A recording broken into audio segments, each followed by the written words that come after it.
Hi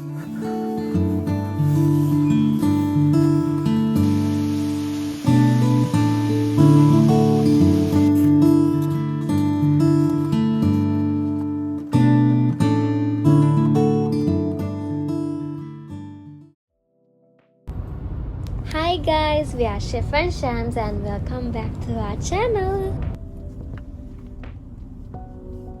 අද අපි ඔයාලව එක්කගෙන යනවා frozen waterfall එකක් බලන්න St. Catharines වලට. ඉතින් අද අපි දෙන්නම off day එකක්. ඒකට හේතුව තමයි මේ Monday කියන්නේ February 16th ඇවිල්ලා කැනඩා වල family day එක. ඉතින් ගොඩාක් families අද දවසේ එළියට යනවා because it's a long weekend. යන්න ප්ලෑන් කරන් ඉන්න තැනට යන්න කලින් ඔයගලන්ට කියන්න ඕනේ මේ දවස්වල weather එක ගොඩාක්ම සීතලයි. අපි ඉන්නේ extreme cold warning තියෙන කාලෙක. ඒ කියන්නේ අපේ Lake Ontario එක ඒ වගේම ඊට ඇතුළුව තවත් ගොඩක් waterfalls මේ දවස්වල freeze වෙලා තමයි තියෙන්නේ. ගොඩක් මතු පිට freeze වෙලා තමයි තියෙන්නේ because ඒ තරම් සීතලයි. කොච්චර සීතලයිද කිව්වොත් -20 to 25 වගේ ගියා පහුගිය දවස්වල. අපිට storms තිබ්බා, ගොඩක් snow ආවා. but it's nice. අපිට දැනගන්න පුළුවන් විදියට අවුරුදු ගානකට පස්සේ තමයි මෙච්චර සීතල වෙලා තියෙන්නේ, especially Toronto වල. මේ දවස්වල අපිට කරන්න පුළුවන් බෙස්ම දේ තමයි පුළුවන් තරම් layers අඳින්න ඕනේ, thermals අඳින්න ඕනේ, gloves දාන්න ඕනේ. ඉතින් ගොඩක් වෙලාවට we have to keep ourselves warm එළියේ අපි ඇවිදින්න යනවා නම්. ඉතින් අපි දැන් මේ ඇවිල්ලා ඉන්නේ අපේ St. Catharines වල තියෙන ඒ තැනට යන්න කලින් අපි මේ Niagara Falls route එකෙන් තමයි මෙතනට යන්නේ. so අපි මේ හරිය ඇත්තටම නැවැත්තුවා. මොකද මේ හරිය එක කොටසක lake එක freeze වෙලා තිනවා but එතන gate එක වහලා තිබ්බේ so we couldn't go up there. හැබැයි අපි එතන පොඩක් වෙලා හිටියා. දැන් අපි යන්න හිතාගෙන ආපු තැනට. ඉතින් මේ වටේටත් හරිම ලස්සනයි. වටේටම snow මේ වගේ කියන්නේ ලස්සන පාරවල් තියෙනවා හැමතැනම අපි යද්දි. මම හරිම ආසයි. ඇවිල්ලා ඉන්නේ Balls Falls Conservation Area එකට. මෙතන ඇවිල්ලා පොඩි historical දේවල් තිබ්බ තැනක්. ඒ කියන්නේ ගොඩක් අපි යන ඒ hike එක through අපිට දේවල් දකින්න හම්බුණා. මම ඒවා ඉස්සරහට ඔයගලන්ට පෙන්නන්න. ඉතින් අපි දැන් මේ කියන්නේ කායක පාක් කරලා එතන තියෙන මෙහි හැමතැනම මෙහෙමයි conservation areas වල maps තියෙනවා. අපිට කැමති trail එක අපිට choose කරන්න පුළුවන්.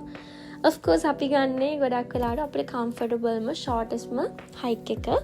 so අපි ගත්තේ village එක through යන්න තියෙන hike එක. මොකද එතනදී අපිට lower falls එක බලා ගන්න පුළුවන් නිසා. so let's go now.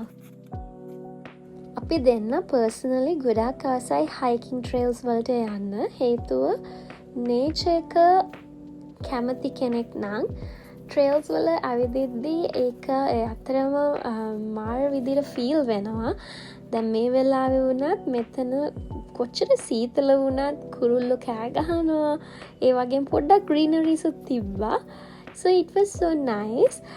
දැන් අපි අපේ trail එක පටන් අරගෙන යද්දි මෙතන අපිට බලාගන්න පුළුවන් අර waterfall එකේ ඒ ගලාගෙන යන වතුර පල්ලෑ හොඳටම freeze වෙලා තියෙන්නේ. ඔයගන්ට අර බලාගන්න පුළුවන් මැද කොටස විතරයි වතුර විදියට තියෙන, දෙපැත්තම freeze වෙලා. ඉතින් ඒ තරම් සීතලයි, ඒ තරම් ලොකු සීතලක් එළියේ තිබ්බා.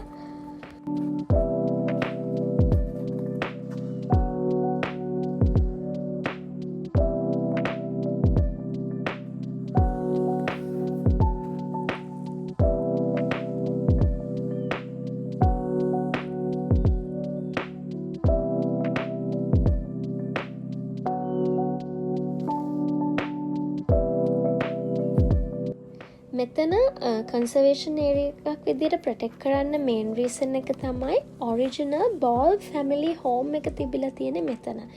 ඒ කියන්නේ මේකේ ඒ කාලේ 1800 ගණන් වල තමයි එයාලා මෙතන ජීවත් වෙලා තියෙන්නේ. එතකොට ඒකට අදාළ චර්ච් එකක්, ඒ වගේම කැරේජ් ෂෙඩ් එකක්, ඒ වගේම මිල් එකක්, බාන් එකක් මේ වගේ තියෙනවා. දැන් ෂැම්ස් ඔයගලන්ට පෙන්වන්නේ ඒ ඕල්ඩ් බාන් එක.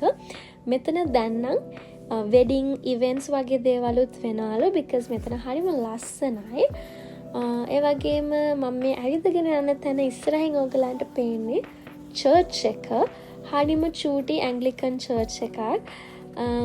හරිම ලස්සනයි. ඒ කාලේ කියන්නේ තිබිලා තියෙන විදිය දැන් දකිද්දී මං හරි ආසයි මේ වගේ කැනඩාවල හිස්ටරි එක සම්බන්ධ දේවල් එක්ස්ප්ලෝර් කරන්න. අපි නේචර් එක විතරක් බලලා හරියන්නේ නැහැනේ. අපි ඉන්ෆර්මේෂන්ස් දැනගන්න ඕනේ. ඉතින් ඒ තැන්වලට කැනඩා ගවර්න්මන්ට් එකෙන් ගොඩක් මේ වගේ ඒවා ලස්සනට මේන්ටේන් කරන එක ගැන හරිම සතුටුයි. Plus they give lot of information as well. එතකොට මේ තියෙන්නේ The Ball Home කියන එක. ඉතින් බෝල් කියලා කියන්නේ ඇත්තටම ජෝන් බෝල් කියන කෙනාගේ last name එක. ජෝන් බෝල් කියන කෙනා 1800 දී තමයි අපර් කැනඩා වලට, ඒ කියන්නේ ඔන්ටාරියෝ කියලා අපි හඳුන්වන්නේ, ඒකට ඇවිල්ලා තියෙන්නේ. ඉතින් මේගොල්ලෝ ඇවිල්ලා බ්‍රිටන් කට්ටියක්.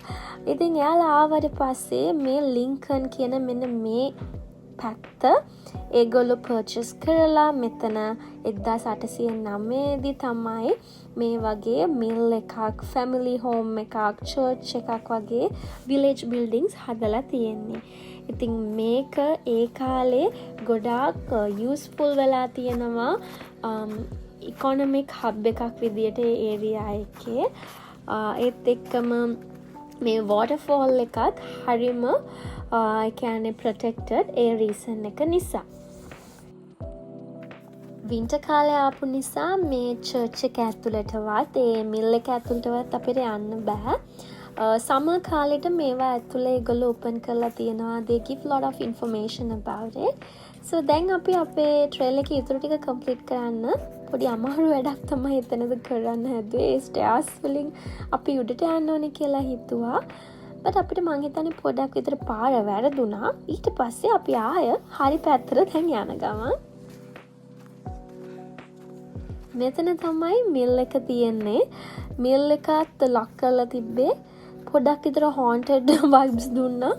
but then again ඒකට හේතුව ඉතින් වින්ටර් කාලේ මේවා ඇතුලේ බලන්න අපිට විදියක් නැහැ. so it looks more even like haunted.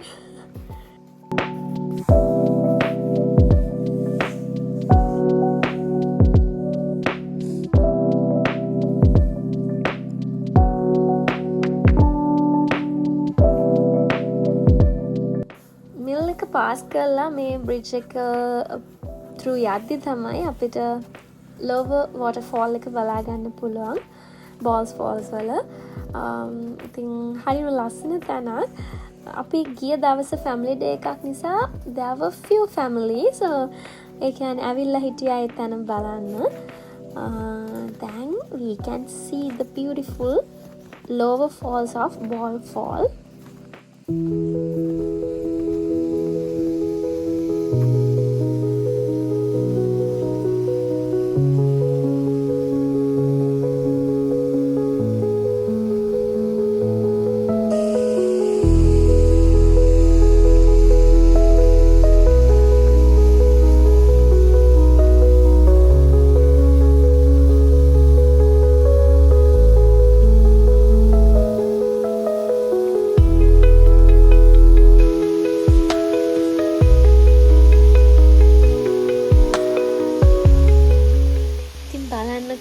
මේ වෝටර්ෆෝල් එක ෆ්‍රීස් වෙලා තියෙන විදිය ඉතින් හරිම ලස්සනයි. අර වතුර එක අයිසිකල්ස් වගේ හැදිලා පල්ලෙහාත් හොඳටම ෆ්‍රීස් වෙලා තියෙන්නේ.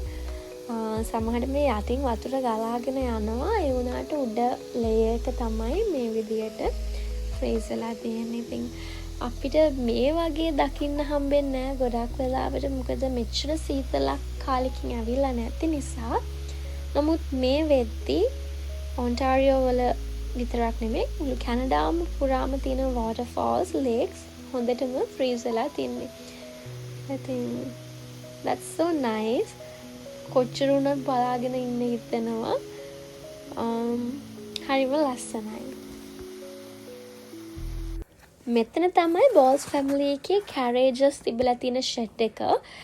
මේවා අදටත් මෙහෙම දකිද්දි හරි ආස හිතෙනවා. 1800 ගණන් වල දේවල් අපිට මේ විදිහට දකින්න හම්බ වෙනවා කියලා. කොහොමත් මායි ශම්සුයි ඉස්සර ඉඳලම මේ වගේ දේවල් ගැන එක්ස්ප්ලෝර් කරන්න හරි ආසයි. මොකද හිස්ටරි එක කියලා කියන්නේ අපි දැනගන්න ඕන දෙයක්. and මේ වගේ දේවල් ප්‍රිසර්ව් කරලා තියෙද්දි අපි අනිවාර්යෙන්ම මේ ඉන්ෆර්මේෂන්ස් කියන්නේ දැනගන්න හරිම ආසයි. ඉතින් අපේ පොඩි හයික් එක ඉවර කරලා අපි දැන් ආයේ අපි පටන් ගත්ත තැනට ආවා. ඔයාලට ඔය zoom කරලා පේන්නේ අපි ඉස්සෙල්ලා ඒ කියන්නේ හයික් එකේ ගියේ ඒ බ්‍රිජ් එක. ඉතින් මේ හයික් එක ඇත්තටම 45 minutes වගේ තමයි අපිට ගියේ. and it was like a short road trip we did because මට next day වැඩ තිබ්බා. අපි හිතනවා ඔයගොල්ලෝ මේ පොඩි vlog එකත් enjoy කරන්න ඇති කියලා. Thank you for watching and stay tuned for our next one. Bye bye.